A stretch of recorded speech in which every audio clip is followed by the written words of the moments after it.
مسجد میں جناب عائشہ صدیقہ فرماتی ہیں حضور سوتے ہوئے بیدار ہو گئے. حضور طامت سمیٹی, فوراً سر کے اوپر کپڑا رکھا. میں نے کہا حضور کہاں جا رہے ہیں؟ فرماتی ہے میں نے ایک دفعہ پوچھا تو حضور نے 3 دفعہ فرمایا میرا حالہ آ گیا ہے, میرا حالہ آ گیا ہے, میرا حالہ آ گیا ہے, ختیجہ کا بیٹا آ گیا ہے. میرے رسول پاک صلی اللہ علیہ وسلم نے بی بی کے رشتوں کا جو تقدس بیان کیا اس کو سمجھیے. فرمایا حالہ آیا ہے, بیدار ہو کے خود تشریف لے گئے. یہ تو حالہ تھے نا, بڑے بیٹے حضرت خدیجہ کے سب سے, ان کا نام ہند تھا. اور حضرت ہند سے کوئی بندہ تعارف پوچھتا نا, نبی پاک کا جو حلیہ ملتا ہے نا کتابوں میں, سیرت کی کتابوں میں, حضور کا مکھڑا کیسا تھا. مکھ چند بدر شاشانی ہے, متھے چمک دی لاڈ نورانی ہے, کالی زلف تیاک مستانی ہے, مخمور اکھی ہیں مد بریاں. یہ جو حضور کا حلیہ ملتا ہے نا, یہ حضرت ہند کا بیان کیا ہوا ہے. وہ بیان کیا کرتے تھے کہ نبی پاک کی آنکھیں کیسی تھی, حضور کے جلوے کیسے تھے. وہ بیان حضرت خدیجہ کے بیٹے ہیں. کوئی ان سے پوچھتا کہ بڑے راضی رہتے ہو ہند, بڑے راضی رہتے ہو, تو حضرت ہند کیسے راضی کیسے نہ رہوں, راضی کیسے نہ رہوں. میرے بھائی کا نام علی المرتضیٰ ہے, بہن کا نام فاطمہ الزہرا ہے, ماں کا نام خدیجہ الکبریٰ ہے, اور باپ کا نام محمد مصطفیٰ ہے. میں راضی کیسے نہ رہوں. حضرت خدیجہ الکبریٰ کے رشتوں کے ساتھ رسول اللہ کا پیار, ان کے رشتے. کنز المال میں حضرت عائشہ صدیقہ کی حدیث ہے. جناب عائشہ فرماتی ہیں دوپہر کو حضور آرام کرتے تو کوئی آیا نہیں کرتا تھا. ایک دن ایک بوڑھی آ گئی دروازے پہ, اس نے چھڑی پکڑی ہوئی. کہتے ہیں وہ اندر آئی تو نبی پاک بڑی تیزی کے ساتھ اٹھے. حضور سید عالم نے قریب بٹھایا. دیر تک حضور باتیں کرتے رہے, دیر تک گفتگو ہوتی رہی. فرماتے ہیں حضور نے اسے کوئی اضافی وقت دیا. عام سے آپ اس وقت آتے نہیں تھے, حضور کے آرام کا وقت تھا, اضافی وقت دیا نبی پاک نے. اور فرماتے ہیں جب وہ جانے لگی تو نبی پاک نے تحفے بھی عطا فرمائے. اور پھر ایک غلام سے, حضرت بلال سے یا کسی غلام سے فرمایا کہ ساتھ جاؤ اور گھر چھوڑ کر کے آؤ. نبی پاک صلی اللہ علیہ وسلم نے اعزاز دیا. حضرت عائشہ صدیقہ فرماتی ہیں دیر تک ملاقات بھی, تحفے بھی, انفرادی ملاقات. بعد میں نبی پاک صلی اللہ علیہ وسلم لیٹ گئے. میرے دل کے اندر خیال آیا کہ حضور جائیں گے اور جب رات کو واپس آئیں گے تو پھر میں پوچھوں گی کہ حضور یہ بی بی کون ہے, حضور اب آرام کر رہے ہیں. فرماتی ہیں میرا خیال تھا کہ یہ سوال شام تک میرے ذہن میں رہے گا کہ یہ کون ہے. آپ نے بڑا اعزاز دیا, دروازے تک چھوڑنے گئے. حضرت عائشہ صدیقہ فرماتی ہیں میں سوچ رہی تھی آرام کر رہے ہیں, اور میں نے جیسے ہی نگاہ ڈالی تو حضور تو گہری سوچ میں گم ہے, نبی پاک سوچوں میں گم ہے اور آنکھیں کھلی ہوئی. فرماتی ہے میں قریب جا کے بیٹھی, قدموں پہ ہاتھ رکھا. میں نے کہا محبوبہ یہ بی بی کون تھی, اتنی دیر آپ نے ملاقات کی اور وہ چلی گئی ہے تو ابھی خیالات ہیں, تصورات ہیں. فرماتی ہے میں نے پوچھا تو مصطفیٰ کی آنکھوں میں آنسو آ گئے. نبی پاک رو دیے, اٹھ کے بیٹھ گئے. میں نے کہا حضور کیا ہوا, میں نے تو آپ کو پریشان کر دیا, میں معذرت چاہتی ہوں. حضور نے فرمایا عائشہ ایسی کوئی بات نہیں, اس بی بی کے بارے میں پوچھتی ہو جسے میں نے زیادہ عزت دی ہے, زیادہ پیار کیا ہے, ذرا زیادہ اس کے ساتھ میں نے توجہ کی ہے. ہاں یا رسول اللہ میں نے انفرادی رنگ دیکھا ہے, روٹین سے بڑھ کر آپ نے محبت فرمائی. تو میرے مصطفیٰ نے فرمایا یہ جو عورت آئی تھی نا جو میرے پاس بیٹھی رہی ہے یہ میری زوجہ جناب خدیجہ کی سہیلی ہے, یہ حضرت خدیجہ کی سہیلی ہے, جناب خدیجہ کی سہیلی. فرمایا یہ مکے میں خدیجہ سے ملنے آیا کرتی تھی, خدیجہ اسے وقت دیتی تھی, پاس بٹھاتی تھی, کھانا کھلاتی تھی, دکھ سکھ سنتی تھی, اور تھوڑی غریب ہے, جب یہ جاتی تھی تو خدیجہ تحفے بھی دیتی تھی. فرمایا آج جب یہ آئی ہے تو خدیجہ کی یادیں تازہ ہو گئی. دیر تک میں نے اس سے بات کی ہے, گفتگو کی, جاتے دفعہ تحفہ دیا ہے, اس لیے کہ حسن العہد من الایمان, اچھے طریقے سے وعدہ نبھانا یہ بھی ایمان کا حصہ ہے. اچھے طریقے سے عہد نبھانا, تعلقات نبھانا یہ بھی ایمان کا حصہ ہے. حضرت خدیجہ کی سہیلیوں سے رسول اللہ صلی اللہ علیہ وسلم کا رشتہ. پہلی وحی نازل ہوئی نبی پاک پر. اب حضور جب ابتدائے وحی کے ایام آئے تو حضرت خدیجہ فرماتی ہیں رسول پاک غار حرا میں چلے جاتے, کئی کے دن وہاں رہتے. پہلی وحی آئی, قرآن مجید کی تاثیر یہ ہے کہ لو انزلنا ھذا القرآن علی جبل لرأیتہ خاشعا متصدعا من خشیۃ اللہ. فرمایا اگر میں پہاڑوں پہ نازل کروں قرآن کو تو وہ بھی میرے خوف سے ریزہ ریزہ ہو جائے.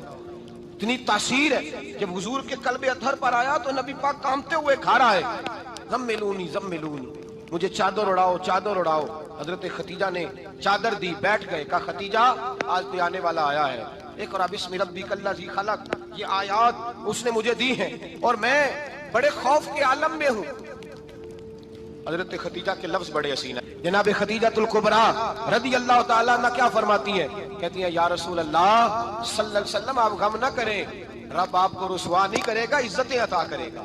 اور دلیل کیا ہے؟ حضرت خدیجہ فرمانے لگی دلیل یہ ہے کہ آپ غریبوں کی مدد کرتے ہیں، مسکینوں کا خیال رکھتے ہیں، اور محبوبہ کمزوروں کا بوجھ آپ اٹھاتے ہیں۔ جس کے اندر یہ خوبیاں ہوتی ہیں اللہ اسے عزت ہی عطا فرمایا کرتا ہے۔ حضرت خدیجہ الکبریٰ رضی اللہ تعالیٰ عنہ سب سے پہلے نبی پاک پہ ایمان لائی۔ بڑا مشکل ہوتا ہے، ہمارے جو فلسفے کے لوگ ہیں وہ کہتے ہیں بہت بڑا ولی اللہ بھی ہو تو بیوی اس کی مان جائے، یہ مشکل ہوتا ہے کام، یہ مشکل ہوتا ہے۔ حضرت خدیجہ الکبریٰ رضی اللہ تعالیٰ عنہ سب سے پہلے ایمان، اور کس طرح کا ایمان؟ کس طرح کا ایمان؟ ابن ماجہ میں روایت ہے، غور کرنا۔ حضرت قاسم نبی پاک صلی اللہ علیہ وسلم کے صاحبزادے، حضور کی 6 اولادیں، 4 بیٹیاں 2 بیٹے حضرت خدیجہ سے ہوئے، 4 بیٹیاں اور 2 بیٹے۔ دھوکہ دیتے ہیں بعض لوگ، کہتے ہیں حضرت خدیجہ کی ایک ہی بیٹی تھی۔ حضرت قاسم حضور کے بیٹے تھے، وہ وصال کر گئے۔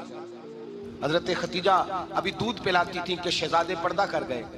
ایک دن گھر میں بیٹھی ہوئی تھی تو کہنے لگی یا رسول اللہ صلی اللہ علیہ وسلم، میرے بیٹے قاسم کے حصے کا دودھ میرے وجود میں بھر آیا ہے، کاش میرا رب اتنا موقع دیتا کہ میرا بیٹا مدت رضاعت ہی پوری کر لیتا، وہ دودھ پی لیتا۔ نبی پاک نے فرمایا خدیجہ تو غم نہ کر، اللہ تبارک و تعالیٰ نے تیرے بیٹے کی مدت رضاعت جنت میں پوری کر دی ہے، جنت میں پوری کر دی ہے۔ اور نبی پاک نے اپنا اختیار بیان فرمایا ابن ماجہ میں، رسول پاک نے فرمایا اگر تو کہے تو میں یہاں بیٹھے بیٹھے تجھے تیرے بیٹے کی آواز سناؤں، عرض کروں رب کی بارگاہ میں ابھی تجھے سناؤں تیرے بیٹے کی بات، ابھی وہ جنت میں بولے۔ لطف نہیں آیا آپ کو اس بات کا؟ میں ابھی سناؤں تجھے بات، سیاستہ کی روایت، ابھی سناؤں تیرا بیٹا بولے گا جنت میں، آواز یہاں مکے میں آئے گی، سناؤں؟ بڑے لوگ کرامت دیکھنا چاہتے ہیں، معجزہ دیکھنا چاہتے ہیں، کہتے نہیں میں تو وہ دیکھ کے آؤں گا۔ کہا سناؤں؟ حضرت خدیجہ کا ایمان دیکھیں، کہنے لگی محبوبہ مجھے سننے کی کیا ضرورت ہے، میں خدا کو بھی مانتی ہوں، محمد مصطفیٰ کو بھی مانتی ہوں، میں بن دیکھے ہی مانتی ہوں، بن دیکھے ہی مانتی ہوں، مجھے سننے کی ضرورت ہے، آپ نے کہہ دیا تو سو ہو گیا، مجھے حاجت ہے۔ حضور کہہ رہے ہیں اگر تو کہے تو دعا کروں، التجا کروں، ابھی آواز اللہ سنا دے، ابھی سناؤں؟ حضرت خدیجہ کہتی ہے نہیں حضور میں بن دیکھے ہی، میں ان لوگوں میں سے نہیں ہوں جو پہلے دیکھ داکھ کے آئیں، پلٹ کے آئیں، دیکھ کے سودا کریں، میں تو ان لوگوں میں سے ہوں جو بن دیکھے مانا کرتے ہیں، یؤمنون بالغیب کی قائل، رسول اللہ صلی اللہ علیہ وسلم پہ ایمان لائے۔ اور پھر نبی پاک صلی اللہ علیہ وسلم نے جیسا کہا حضرت خدیجہ نے ویسا کیا۔ اور حضرت عائشہ کی روایت ایسی بھی ملتی ہے، جناب عائشہ سے کسی نے پوچھا تھا کسی نے جنت کی نعمتیں بھی کھائی ہیں؟ تو حضرت عائشہ کہنے لگی ہاں، ایک دفعہ نبی پاک نے جنت کے انگوروں کا خوشہ توڑ کے حضرت خدیجہ کو کھلائے تھے، وہ انگور وہاں سے توڑ کے جناب خدیجہ کو حضور نے انگور کھلائے۔ نبی پاک صلی اللہ تعالیٰ علیہ وسلم پر ایمان لائی، ہر موقع پر حضور کا ساتھ دیا، تکلیفیں دیکھیں، آزمائشیں دیکھیں۔ حضرت خدیجہ کا جو وقت حضور کے ساتھ گزرا ہے نا، وہ سارا آزمائشوں کا وقت۔ 15 سال شادی کو ہوئے تو نبی پاک نے اعلان نبوت کیا، باقی کے 10 سال 25 سال کی رفاقت رہی، سخت مسئلہ تھا، کفار کی مخالفت، بہت زیادہ مال تھا، پھر غربت آئی، پورا مکہ سلوٹ کرتا تھا، پھر وہ سارا شہر مخالفت کرنے لگا۔ حضرت خدیجہ الکبریٰ ڈٹ کے رسول اللہ کا ساتھ دیتی، ہر موقع پر کسی جگہ شکوہ نہیں کیا۔ یہاں عورتیں بول پڑتی ہیں، کہتی ہیں جب سے تیرے گھر آئی ہوں سکھ نہیں دیکھا، جب سے یہاں آئی ہوں کچھ نہیں دیکھا، جب سے یہاں آئی ہوں بڑی آزمائش میں ہوں۔ حضرت خدیجہ الکبریٰ مال لے کے آئی ہیں، لیکن انہوں نے دیکھا کہ مصطفیٰ کو غریبی پسند ہے تو غریب ہو گئی۔ جیم جان دا کچھ وسا نہیں ہو، جان یار نو دے تے شاد ہو جا، اسے دل دے ہیں فساد سارے، دل در پر نو دے تے آزاد ہو جا، جیو رکھے آباد تے رو وسدا تے جدو کرے برباد ہو جا۔ کہا یا رسول اللہ جس بات میں آپ راضی ہیں میں بھی اسی بات میں راضی ہوں۔ جناب خدیجہ رضی اللہ تعالیٰ عنہ مکمل وقت رسول اللہ کا ساتھ دیا۔ شیب ابی طالب کے 3 سال قید میں گزارے۔ بھئی جس عورت نے ساری زندگی مال دیکھا ہو، اعلیٰ سے اعلیٰ کھانا کھایا ہو، بڑے گھر میں وقت گزارا ہو، قیدی ہو کے وقت گزارا، اور آپ اگرچہ قریش میں سے تھی لیکن جس شاخ سے حضور تھے بنو ہاشم اس میں سے نہیں تھی آپ۔ حضرت خدیجہ رضی اللہ تعالیٰ عنہ یہ کہہ سکتی تھی کہ یہ بائیکاٹ جو 3 سال مکے والوں نے کیا اور ایک چھوٹی سی وادی میں قید کر دیا ہے بنو ہاشم کو، تو یہ میرا بائیکاٹ نہیں ہے۔ نبی پاک صلی اللہ تعالیٰ علیہ وسلم نے اجازت بھی دی کہ اگر تم چاہو تو علیحدہ رہ سکتی ہو، بائیکاٹ تو میرا ہے، لیکن حضرت خدیجہ نے کہا نہیں، تیرے قدموں میں رہوں، غیر کی ٹھوکر پہ نہ ڈال، جھڑکیاں کھاؤں کہاں چھوڑ کے صدقہ تیرا، اور تیرے قدموں میں جو ہے وہ غیر کا منہ کیا دیکھے، کون نظروں پہ چڑھے دیکھ کے تلوا تیرا۔ کہ حضور میں نے نہیں جانا، 3 سال پتے کھا کے وقت گزارا، 3 سال پانی پی کے وقت گزارا۔ آپ فرماتی ہیں کئی راتیں ایسی بھی گزری جن میں خدیجہ نے کھایا ہی کچھ نہیں، وقت گزار دیا، زندگی گزار دی، 3 سال ایک لمحے کے لیے شکایت نہیں کی۔ او بھائی، ایسی وفادار ماں کا تو روز ذکر ہونا چاہیے۔ ایسی اعلیٰ حضرت فرماتے ہیں حق گزارے رفاقت پہ لاکھوں سلام، حق گزارے رفاقت پہ۔ اچھا میں دعا کرنے لگا ہوں کہ آپ سارے حضرت خدیجہ پہ سلام پڑھیں۔ حق گزارے رفاقت پہ لاکھوں سلام، لاکھوں سلام۔ حضرت خدیجہ الکبریٰ رضی اللہ تعالیٰ عنہ نے حق ادا کیا، سیدی ماں، پہلی ماں، کہف امن و امان، حق گزارے رفاقت پہ لاکھوں سلام۔ حضرت خدیجہ الکبریٰ رضی اللہ تعالیٰ حق ادا کیا۔ 3 سال کا وقت سوشل بائیکاٹ کا وقت تھا، سوشل بائیکاٹ، لیکن حضرت خدیجہ الکبریٰ نے حضور کے ساتھ ٹائم گزارا۔ بائیکاٹ ختم ہوا، آسانی کا وقت آیا تو خدیجہ بیمار ہو گئی۔ ام المومنین سیدنا خدیجہ رضی اللہ تعالیٰ عنہ علیل ہوئی، علالت شدید ہوئی تو نبی پاک آ کے سرانے بیٹھے۔ قربان جاؤں، آج لوگ اتنی نوکری نہیں کرتے جتنا احسان جتلاتے ہیں، کہتے ہیں وہ فلاں مولوی صاحب کو روٹی میں دیا کرتا تھا، وہ فلاں آدمی کے ساتھ اس کو تو آگے پہنچایا ہی میں نے۔ کریڈٹ پکڑ پکڑ کے لوگ اپنے کھاتے میں ڈالنے کے چکر میں ہوتے ہیں، لوگ اس قدر زیادہ پیار نہیں کرتے جتنا جتلاتے ہیں۔ حضرت خدیجہ الکبریٰ نے سکھایا ہے انداز امت کو کہ وفا کیا ہوتی ہے۔ حضرت خدیجہ نے ساری زندگی نوکری کی، ساری زندگی وفا کی۔ وقت وصال آیا، حضور کو بلایا، اللہ کے محبوب تشریف فرما ہوئے۔ صاحب ابن الشام کہتے ہیں حضرت خدیجہ رو پڑی، کہنے لگی محبوبہ میں نبی کی بیوی تھی، میں خدمت کا حق نہیں ادا کر سکی، کوئی غلطی ہو گئی ہو تو مجھ سے درگزر کر دیا جائے، مجھے معاف کر دیا جائے۔ یہ کہہ کے رونے لگی۔ نبی پاک نے فرمایا تو غلطی کی بات کرتی ہے، خوش ہو جا، میرے رب نے وعدہ فرمایا ہے کہ تو دنیا میں بھی میری بیوی ہے تو جنت میں بھی تو ہی میری بیوی بنے گی۔ وعدہ کیا ہے اللہ تبارک و تعالی، میں نے تجھے پسند کیا ہے، جنت میں بھی تو ہی میری بیوی ہے۔ میرے نبی کریم سید عالم صلی اللہ علیہ وسلم نے حضرت خدیجہ الکبریٰ رضی اللہ تعالیٰ عنہ سے اس قدر زیادہ، حضرت عائشہ فرماتی ہیں اکثر گھر میں اکثر نبی پاک حضرت خدیجہ کا ذکر چھیڑ دیتے۔ یہاں تو آدمی بہن کا ذکر نہیں نہ کر سکتا بیوی کے سامنے، اماں کا ذکر نہیں کر سکتا، معاملہ خراب ہو جاتا، بڑا مشکل ہو جاتا، مشکل ہے۔ حضرت عائشہ صدیقہ بظاہر تو سوکن تھی نا، لیکن حضرت عائشہ بیان کرتی ہیں، کہتی ہیں نبی پاک سب سے زیادہ حضرت خدیجہ کا ذکر کرتے تھے گھر میں، اکثر ذکر ہوتا۔ خدیجہ یوں کرتی تھی، خدیجہ یہ کام اس طرح کرتی تھی، خدیجہ کا یہ رنگ ہوتا تھا، اس کا یہ طریقہ ہوتا تھا، اس کا یہ طرز حیات تھا، وہ ایسے چلتی تھی، وہ ایسے، اکثر حضور بیان کرتے۔ حضرت عائشہ فرماتی ہیں مجھے رشک ہوتا، رشک، ناز کرتی میں، کیا مقدر ہے خدیجہ کی۔ کہتی ہے ایک دن نا میں نے کہا ذرا بات تو کروں، کہتی ہے نبی پاک گوشت لائے، مجھے کہا عائشہ ذرا گوشت صاف کرو، پکاؤ اور ذرا شوربہ زیادہ کرنا۔ کہتی ہے میں نے وہ گوشت لیا، صاف کرنے لگی، میں نے کہا حضور شوربہ کیوں زیادہ کرنا ہے، مہمان آنے والے ہیں، کچھ لوگوں کو آنا ہے۔ تو نبی پاک نے فرمایا نہیں آنا تو کسی نے نہیں، مجھے پتا چلا ہے مدینے میں خدیجہ کی کچھ سہیلیاں آئی ہیں، میرا دل کرتا ہے کچھ سالن بطور تحفہ ان کو بھی بھیج دیں، تو ذرا زیادہ پکانا، خدیجہ کی سہیلیوں کو میں نے سالن بھیجنا ہے، تحفہ دینا ہے۔ حضرت عائشہ کہتی ہیں ایک جملہ ہلکا سا، بے ضرر سا، بڑا دھیما سا، بچ کے بڑا اپنے آپ کو محتاط کر کے، میں نے کہا یا رسول اللہ صلی اللہ علیہ وسلم آپ خدیجہ کا ذکر بہت کرتے ہیں، حضور وہ تو عمر میں 15 سال بڑی تھی، یا رسول اللہ صلی اللہ علیہ وسلم اللہ نے آپ کو جوان اور خوبصورت بیویاں دی، آپ خدیجہ کا ذکر کرتے ہیں۔ فرماتی ہیں یہ بات کہہ کے میں خاموش ہو گئی، میرا خیال تھا جواب آئے گا، دیر ہو گئی، حضور جواب نہیں دیتے۔ کہتے ہیں میں نے یوں نظر اٹھا کے دیکھا تو چہرہ مبارک سرخ ہو گیا، اور رسول پاک نے فرمایا عائشہ آج بات کی ہے، آج کے بعد کی بات نہ کرنا۔ میں نے کہا حضور کیا ہوا؟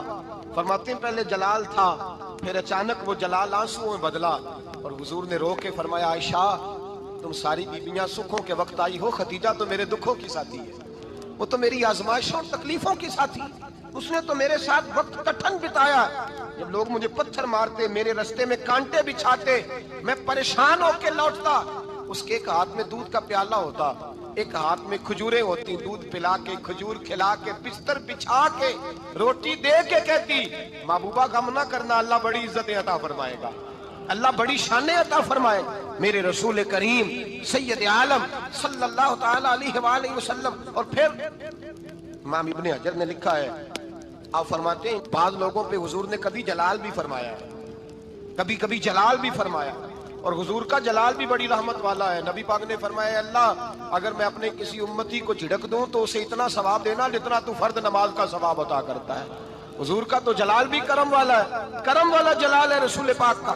اکثر بعض لوگوں پر حضور ناراض بھی ہوتے، لیکن امام ابن حجر فتح الباری میں فرماتے ہیں کہ صحابہ اور اہل بیت میں سے حضرت خدیجہ الکبریٰ کی وہ ہستی ہے جس پر کبھی نبی پاک ناراض نہیں ہوئے، کبھی ناراض نہیں ہوئے۔ یہ سب سے بڑی فضیلت ہے حضرت خدیجہ کی، کبھی ناراض نہیں ہوئے نبی، کسی موقع پر بھی حضرت خدیجہ الکبریٰ رضی اللہ تعالیٰ عنہ سے ناراض نہیں ہوئے، بلکہ بخاری شریف میں لفظ کچھ اس طرح کے ہیں۔ میں نے شروع میں کہا کہ حضرت خدیجہ کی 20 کنیزائیں تھیں، نوکرانیاں تھیں، گھر کے اندر نوکر چاکر تھے، ریل پیل تھی، کوئی کام کبھی نہیں کیا تھا۔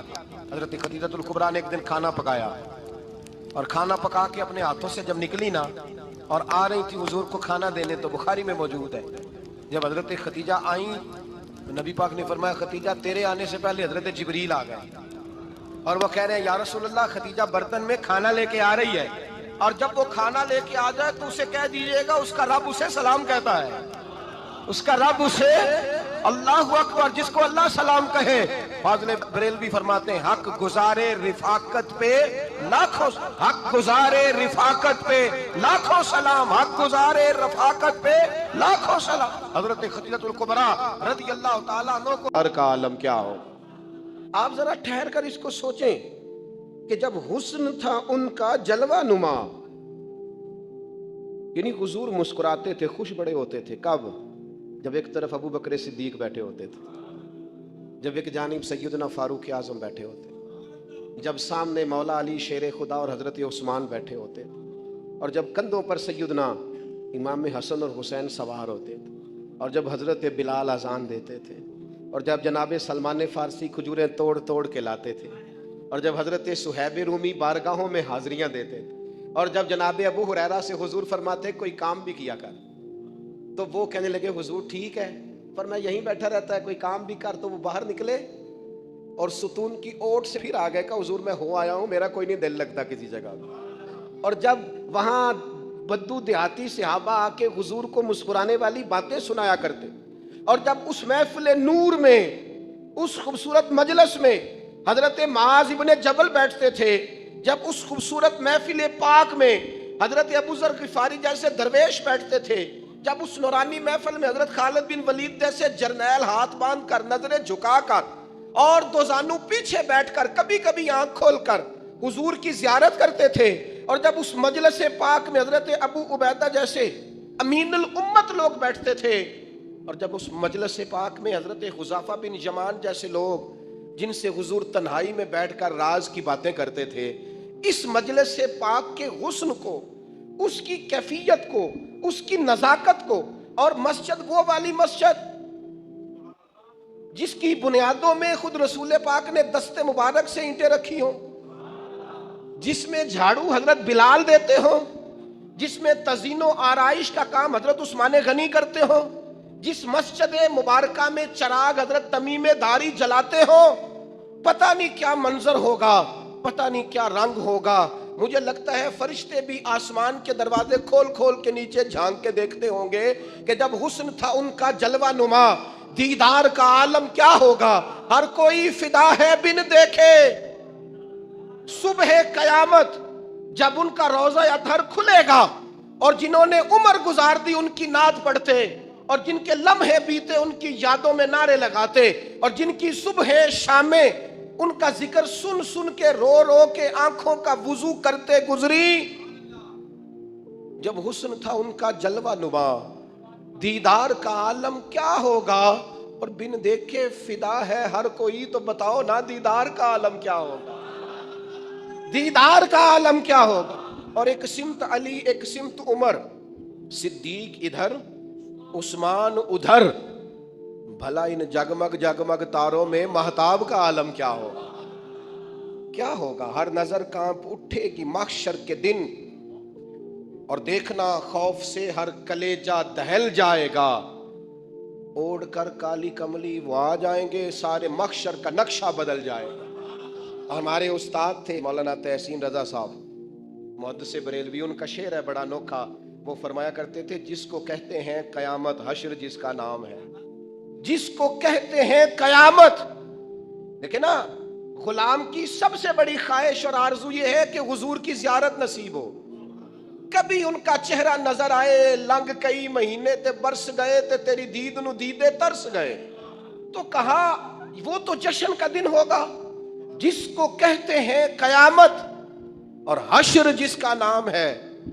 تیرے دیوانوں کے لیے وہ دن تو جشن عام ہے۔ ہم تو جشن منائیں گے کیونکہ زیارت نصیب ہو جائے گی۔ ہم تو جشن منائیں گے کہ حضور کے جلوے، تیرے دیوانوں کے لیے وہ دن تو جشن عام ہے۔ میرے نبی کریم علیہ الصلوۃ والسلام کی صفائی کا، نفاست کا، حضور کے حسن کا، ظاہری حسن کا جو اللہ نے دیا تھا، اس کا حال یہ ہے کہ رب فرماتا ہے وَالضُّحَىٰ وَاللَّيْلِ إِذَا سَجَىٰ، محبوب تیرے چمکتے ہوئے چہرے کی بھی قسم ہو، اور جب اس کے گرد زلفیں چھا جاتی ہیں مجھے اس کی بھی قسم ہو۔ اور حضرت عبداللہ بن رواحہ نبی پاک کے صحابی ہیں، وہ فرماتے ہیں کہ حضور کوئی معجزہ نہ دکھاتے، نہ چاند توڑتے، نہ ڈوبا سورج موڑتے، نہ درختوں سے کلمہ پڑھواتے، کوئی معجزہ نہ دکھاتے، پھر بھی نبی پاک کا چہرہ اتنا خوبصورت تھا کہ لوگوں نے دیکھتے جانا تھا اور کلمہ پڑھتے جانا تھا۔ یہ حضور علیہ السلام کے ظاہری حسن کا حال تھا، لیکن اس کے باوجود اللہ کے محبوب آئینے کے سامنے کھڑے ہو کے کنگھی فرماتے تھے، تیل استعمال فرماتے تھے۔ اللہ کے محبوب علیہ السلام اپنے بالوں کے درمیان سے مانگ نکالتے تھے، آدھے بال ایک طرف ہوتے تھے، آدھے ایک طرف ہوتے تھے، اور صحابہ فرماتے ہیں کئی دفعہ حضور امامہ اتارتے تو ان بالوں کے بیچ جو خوشبو لگی ہوتی اس کا رنگ بھی ہم دیکھا کرتے۔ حضور صاف لباس پسند کرتے تھے۔ ایک شخص کو حضور نے دیکھا، اس نے میلے کچیلے کپڑے پہنے، تو حضور نے ٹھنڈی آہ بھری، فرمایا کاش یہ دھو کے کپڑے پہنتا۔ ایک شخص کو دیکھا بال بکھرے ہیں، کنگھی نہیں کی، تو حضور فرمانے لگے کاش یہ کنگھی کر لیتا۔ نفاست پسند آدمی پہ نا بوجھ بنتا ہے۔ جو آدمی، آپ کو پتہ ہے کہ امام شافعی تو فرماتے ہیں جمعے والے دن غسل کرنا واجب ہے، ماتے غسل نہ کرے تو جمعہ ہی نہیں ہوگا۔ اگرچہ ہمارے امام صاحب کے نزدیک سنت ہے۔ یہ سنت کب بنا؟ ایک دن نہ بہت سارے لوگ اپنے اپنے کام سے اٹھے مسجد میں آ گئے، مسجد نبوی میں۔ کوئی کسان تھا تو کھیت سے اٹھ کے آ گیا، کوئی مزدور تھا تو مزدوری سے اٹھ کے آ گیا۔ تو مسجد میں جب بہت سارے لوگ جمع ہوئے نا، تو بعض لوگوں کو دقت محسوس ہوئی، تو رسول کریم علیہ السلام نے فرمایا کتنا ہی اچھا ہو کہ تم جمعے والے دن نہا کے آیا کرو۔ بس وہ صحابہ کا مزاج ہمارے والا نہیں تھا کہ تفصیل بتائیں، حکمت بتائیں، ملے گا کیا، ثواب کتنا، نہ نہائے تو گناہ، یہ کوئی نہیں۔ حضور نے کہا کہ نہا کے آؤ تو کتنا ہی اچھا ہے۔ پھر کسی صحابی نے کبھی بھی بغیر غسل کیے جمعہ ادا ہی نہیں کیا، کسی نے بغیر غسل کے کبھی جمعہ ادا ہی نہیں کیا نا۔ اسلام بڑا خوبصورت دین ہے۔ حضور نے فرمایا جو کچا پیاز کھائے وہ مسجد نہ آئے، پہلے مسواک کرے، دانت صاف کرے، پھر آئے۔ نبی پاک صلی اللہ علیہ وسلم نے فرمایا جو کچی مولی کھائے مسجد نہ آئے۔ مولی کھانا جائز ہے، پیاز کھانا جائز ہے، لیکن منہ سے بدبو آتی ہے۔ نبی پاک علیہ السلام کا ظاہری حسن کیا بات ہے۔ میلاد مبارکہ میں نبی پاک علیہ السلام کی جو چیز بڑی کھل کے واضح آتی ہوتی ہے وہ رسول اللہ کا حسن و جمال ہے۔ آپ کی والدہ، آپ کی والدہ، آپ کی والدہ سیدہ طیبہ طاہرہ حضرت سیدہ آمنہ رضی اللہ تعالیٰ، اماں جی کہتی ہیں کہ میرے محبوب جب میرے بطن اقدس میں آئے تو جو تکالیف عورتوں کو ہوتی ہے مجھے ان میں سے کوئی تکلیف بھی نہیں ہوئی، اور اماں جی کہتی ہیں مجھے کبھی کوئی ثقل، کوئی بوجھ محسوس نہیں ہوا، اور فرماتی ہیں کہ جو ولادت کے وقت لوگوں کو، عورتوں کو تکلیف ہوتی ہے مجھے وہ بھی نہیں ہوئی، اور فرماتی ہیں کہ نبی کریم علیہ السلام پیدا ہوئے تو ہمیں حضور علیہ السلام کی ناف کو کاٹنا نہیں پڑا، ناف بریدہ پیدا ہوئے، ختنہ شدہ پیدا ہوئے۔ آپ کو پتہ ہے عورتیں غسل دیتی ہیں بچے کو پیدا ہونے کے بعد، لیکن میرے محبوب نے سجدہ ہی کر لیا پیدا ہوتے ہی، امتی امتی کہتے ہوئے پیدا ہوئے۔ حق نے فرمایا کہ بخشا الصلاۃ والسلام، اور پہلے سجدے پر روز ازل سے درود۔ میرے امام فاضل بریلوی کا جو انداز تکلم ہے نا، اس کی بھی حد ہی کوئی نہیں، کوئی حد ہی نہیں، کہاں تک ان کی محبت جاتی، کہنے لگے پہلے سجدے پہ روز ازل سے درود، یادگاری یہ امت پہ لاکھوں سلام، یادگاری یہ امت پہ لاکھوں سلام۔ بتائیے بغیر وضو کے، بغیر غسل کے سجدہ ہو جاتا ہے؟ تو حضور نے سجدہ کر کے بتایا کہ اللہ نے مجھے پاک صاف پیدا کیا ہے۔ نبی پاک صلی اللہ علیہ وسلم کی والدہ نے جب یہ باتیں ارشاد فرمائیں تو لوگوں نے پوچھا ان سے کہ اماں جی پھر آپ ایک جملے میں بتائیں کہ ماجرا سارا کیا تھا، آخر ایک ولادت تو ہوئی نا، آپ کے وجود اطہر سے ایک بچہ تو نکلا، تو یہ کیا تھا؟ تو سیدہ آمنہ فرمانے لگی خرج منی نور، بس میرے وجود سے ایک نور نکلا ہے، بس میرے وجود سے ایک، اور روشنی آتی جاتی ہے تو کسی کو تکلیف نہیں دیتی، ایک نور نکلا۔ میرے رسول کریم علیہ السلام کو ظاہری حسن بھی کمال دیا، اور پھر حضور کی نفاست پسندی، صفائی پسندی۔ نبی پاک جب بات کرتے تھے نا تو حضور کے دانتوں سے نور نکلتا، اس کے باوجود حضور ہر وضو کے لیے مسواک کرتے۔ میں نے ہر نماز کے لیے نہیں کہا، میں اپنے لفظوں کا ذمہ دار ہوں۔ کس کے لیے بولے آپ حضرات؟ ہر وضو کے لیے، یعنی اگر نبی پاک نے وضو نماز کے لیے کیا تب بھی مسواک کی، اور اگر قرآن شریف کی تلاوت کے لیے کیا تو پھر بھی مسواک کی، کسی اور موقع کے لیے وضو فرمایا تو پھر بھی مسواک کی۔ اور سیدہ عائشہ فرماتی ہے جب بھی حضور گھر سے نکلنے لگتے پہلے مسواک فرماتے، حالانکہ رسول پاک کے دندان اقدس تو نور والے تھے، ضرورت ہی نہیں تھی۔ ہماری تعلیم کے لیے نفاست پسندی۔ ایک بات میں نے شروع کرنی ہے پر آپ نے ناراض نہیں ہونا، پہلے وعدہ کر لیں،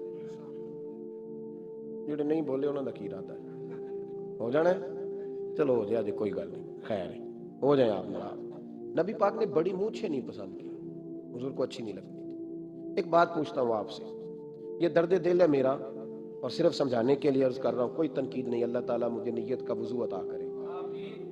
ایک بات بتانا، اگر بہو کھانا پکا کے لائے اور سالن سے بال نکل آئے تو پھر اس کا کیا حال ہوتا ہے؟ کئی تو بوڑھے پلیٹ اٹھا کے دیوار میں مارتے ہیں، ایسا ہی ہوتا ہے نا، بھئی یہ کیا ہے؟ اور اگر کبھی روٹی سے نکل آئے تو بیوی صاحبہ کا کیا حال ہوتا ہے؟ یہ کوئی طریقہ ہے کھانا پکانے کا؟ اور اللہ تعالیٰ معاف کرے، اگر کبھی ہوٹل میں چلے جائیں امیر لوگ 15,000 کا ڈنر کرنے، تو وہاں کسی سالن کی پلیٹ سے بال نکل آئے تو پھر تو پیسے کیا دینے ہیں، پھر تو ان کو اور جرمانہ ہو جاتا ہے۔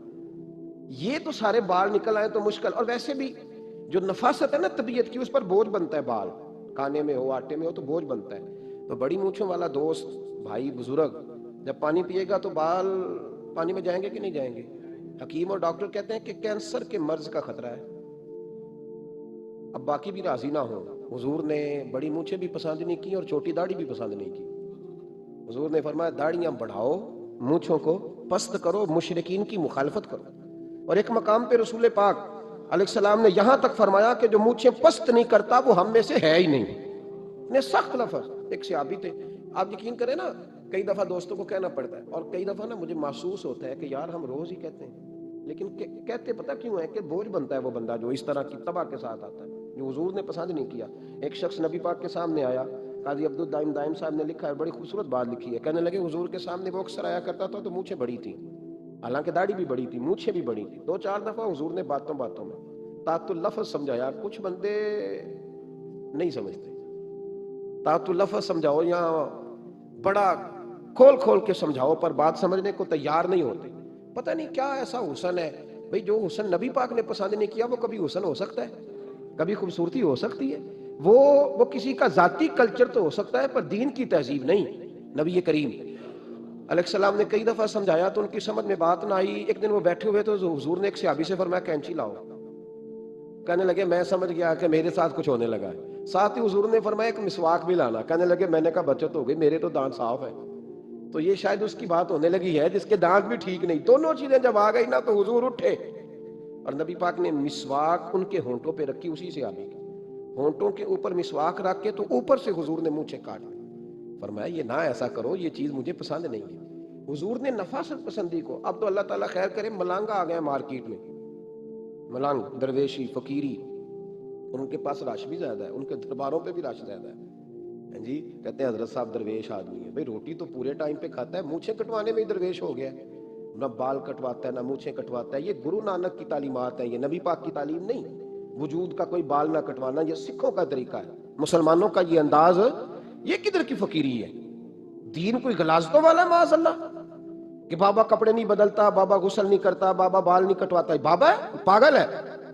قطعی طور پر کوئی فقیری نہیں، فقیری صرف وہ ہے جو میرے نبی نے کیا ہے صلی اللہ تعالی۔ اس منبر پر بیٹھنا فقیری ہے چونکہ حضور ہر جمعے بیٹھا کرتے تھے، مسلح پہ نماز پڑھانا فقیری ہے، چونکہ حضور ہر جمعے ہر پانچوں نمازوں کی حضور امامت فرماتے۔ دین کی تبلیغ کرنا فقیری ہے جو میرے نبی پاک کیا کرتے، خلاف پیغمبر کسے راہ گزیر، وہ فقیری نہیں، وہ تماش بھی نہیں ہے، لوٹنے کا طریقہ ہے، اس کے علاوہ کوئی سٹائل نہیں۔ فقیری صرف وہ ہے جو رستہ میرے رسول پاک نے ہمیں عطا فرمایا، اس سے ہٹ کر کوئی فقر نہیں۔ میری بات کی سمجھ آ گئی آپ حضرات کو؟ نبی پاک علیہ الصلوۃ والسلام صاف لباس، اچھے کپڑے، اجلا انداز۔ اچھا، جو بات جہاں میں لے کے جانا چاہ رہا ہوں اس کو سمجھیں۔ ایک آدمی ظاہری طور پر بڑا خوبصورت ہو پر کپڑے میلے کچیلے پہنے، وہ بھی بندہ اچھا نہیں لگتا۔ ظاہری بھی حسن ہو، کپڑے بھی اس کے صاف ہوں، لیکن بولے سخت، باتیں ترش کرے، تلخ جملے بولے، تو اس کی بھی ساری پرسنالٹی ڈیمیج ہو جاتی، ختم۔ بڑا اچھا آدمی تھا، بڑا نورانی چہرہ تھا، بڑی خوبصورتی تھی، بڑا صاف ستھرا تھا، بڑا پاکیزہ تھا، کپڑے بھی بڑے خوشبو والے پہنے ہوئے تھے، بڑے صاف ستھرے لباس میں ملبوس تھا، لیکن جب اس نے بات شروع کی اور بزرگ تھا، سفید داڑھی تھی، معاذ اللہ تعالیٰ کسی بچے کو گالی دے دی، اچھا لگتا ہے؟ مجھے بتائیں، اس کے پاس بیٹھنے کو دل چاہتا ہے؟ اس کی ساری پرسنالٹی جو ہوتی ہے وہ خراب ہو جاتی ہے، شخصیت کا جو ایک بھرم ہوتا ہے وہ ٹوٹ جاتا ہے۔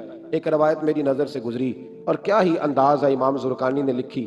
ایک صحابی ہیں حضرت ابو قرصافہ رضی اللہ تعالیٰ عنہ، حضرت ابو قرصافہ رضی اللہ تعالیٰ عنہ فرماتے ہیں، میں چھوٹا تھا، میری اماں اور میری خالہ مجھے ساتھ لے گئیں، میں نے کہا کہاں جانا ہے؟ کہنے لگے آؤ نبی پاک کا کلمہ پڑھنے جانا ہے۔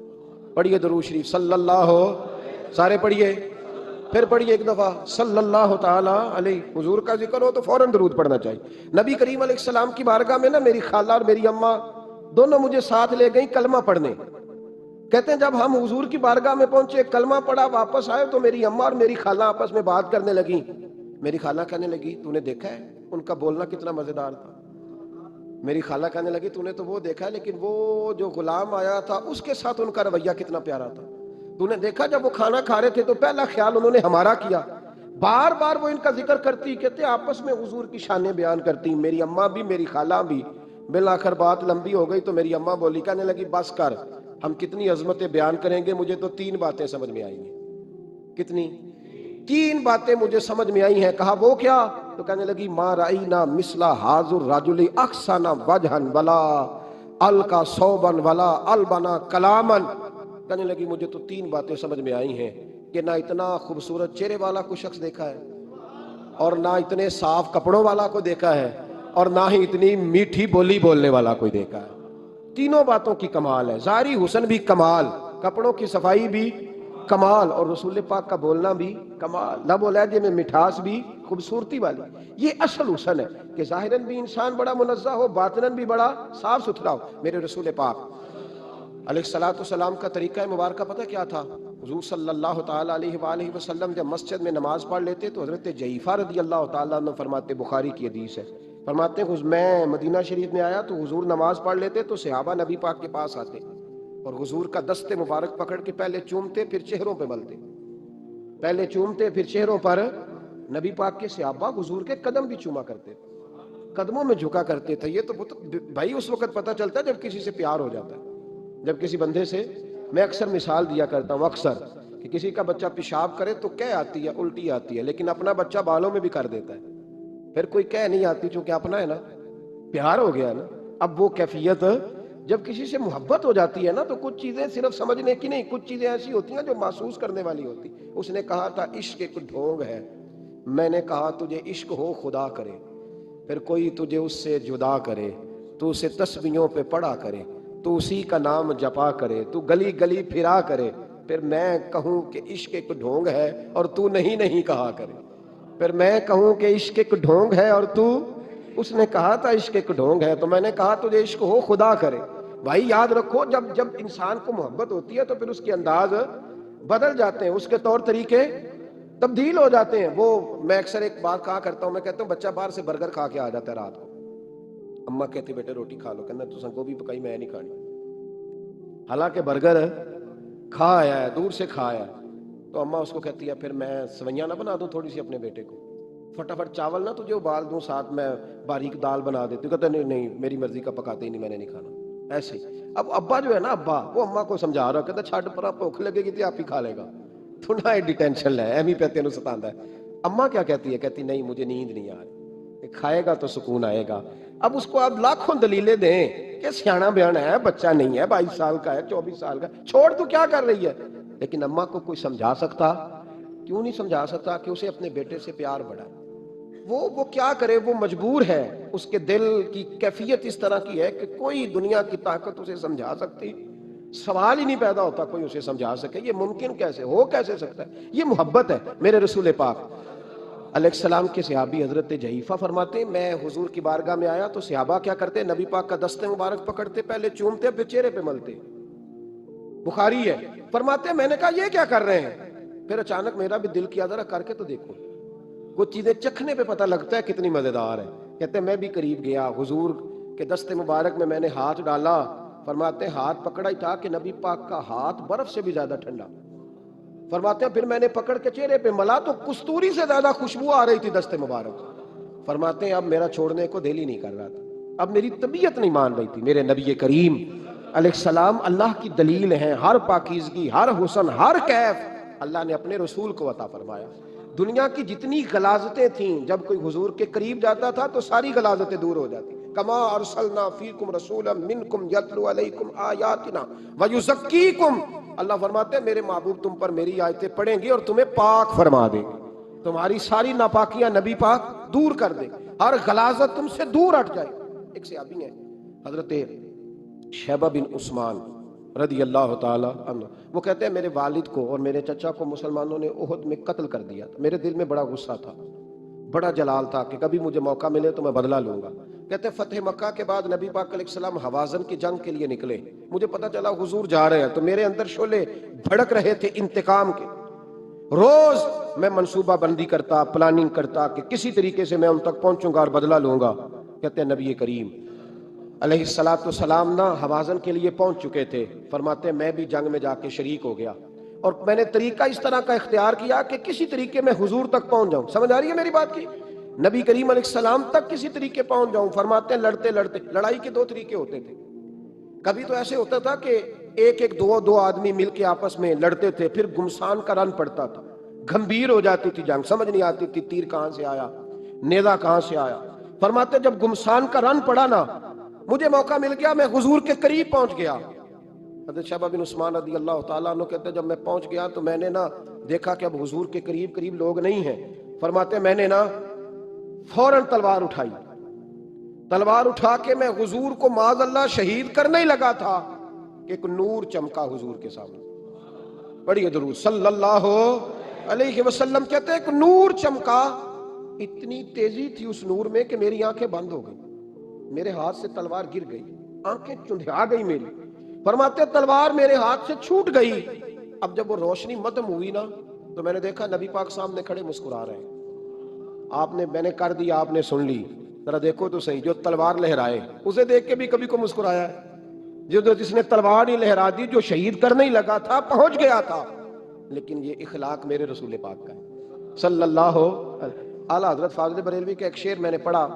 کچھ چیزیں ایسی ہوتی ہیں جو بس وہ آتی تو سامنے ہیں لیکن وہ اتنا لطف دے جاتی ہیں کہ ٹھنڈا ہو جاتا ہے مزاج۔ رات کو میں شعر پڑھ رہا تھا اعلیٰ حضرت کا فاضل بریلوی رحمت، اور میں نے شعر پڑھا تو مجھے اچھا لگا سنانا۔ ایک دوست کو میں نے فون کیا، میں نے کہا یار ذرا شعر تو سن لے، یہ پہلی دفعہ نظر سے گزرا ہے، ابھی سیدھا سادہ لیکن روح تک اتر گیا۔ اعلیٰ حضرت فرمانے لگے نبی پاک کے بارے میں، فرمانے لگے سیدھی سیدھی روش پر کروڑوں درود، سیدھی سیدھی روش پر، بالکل سیدھی ہے حضور کی باتیں، کسی پیچیدگی کی ضرورت نہیں۔ کہنے لگے سیدھی سیدھی روش پر کروڑوں درود، سادی سادی طبیعت پہ لاکھوں سلام، سادی سادی طبیعت پہ سیدھی سیدھی روش پر کروڑوں درود اور سادی سادی طبیعت پہ لاکھوں سلام۔ میرے نبی کریم صلی اللہ علیہ وسلم مجھے دیکھ کے مسکرائے اور فرمایا جب حضور مسکرائے نا تو میں نبی کریم علیہ السلام کو دیکھ کے حیران ہوا کہ میں نے تلوار تانی تھی اور حضور نے مسکرانا شروع کیا۔